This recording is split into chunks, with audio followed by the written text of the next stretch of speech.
So the last surprise is this was shipped exclusively by the Nintendo online store. Yeah, whoa. Hello Mario, welcome. Whoops, the camera. What's inside? So, exclusive for my Nintendo members. What's inside? Surprise, surprise. Some paper. No, not really. Of course, it's a nice thing.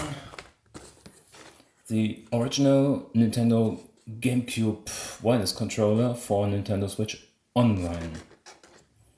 Yeah, nice thing. I will let you know if the quality is as good as we know it from the past, from the original GameCube controller. This possibly in a few days.